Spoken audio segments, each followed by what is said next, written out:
Hotel in Gelang, Petah. This happened some years ago when the second link was just opened. Wanting to explore where the new highway will lead to, me and my girlfriend decided to give it a go and check out. We decided to go in the afternoon, and whilst we were there we wandered into a small township whose name would be translated into something like Queen's Garden, not too far away from Gelang, Petah. It then started to pour. Really pour, as in you can barely see what is 10 feet from your car with the wipers running at full steam. Fearing for our own safety, we decided to check into some small hotel to hopefully wait out the rain before trying to return to Singapore. However, it rained like it will never end, so we ended up checking into this little walk-up apartment which was converted into some super cheap one-night stand motel. We were given a room right at the corner of the long corridor which led to the doors of all the rooms. Our room happened to be the one at the extreme end nearest to the stairs, and it did not have any windows at all. Did not pay too much attention until we had our typical seafood dinner and some beer and decided to call it a day.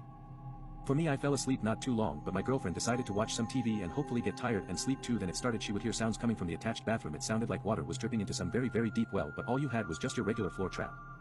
After all, she got frightened and started to chant some Buddhist prayers. Suddenly the air con in the room started rattling like they were about to fall off its rails. Then she heard a sound as though someone was peeing in the bathroom. She then gathered her courage and went into the bathroom to prove to herself it was all her imagination. She did. There was nothing there.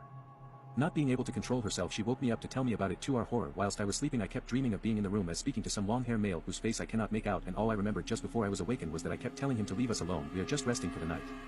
When I told her about my dream, we ran straight out of the room to downstairs where there was some 24-hour Malay Prada joint to seek refuge. As it was early morning around 4 a.m. during our cooling down period, we realized we have both been disturbed by the same entity, as in I saw him in my dreams, whilst she kept having this feeling that it was a male entity from the sound of the peeing. At the first daylight we gathered all our courage, ran into the room, picked our stuff and off we headed home. Guess what? That was not the coup d'etat. The most scary thing was when she got home, her younger sister got very excited and told her about the nightmare she had. It was almost like she watched the whole incident like a horror movie, as she could even tell that what was the color of the floor tiles in that bathroom.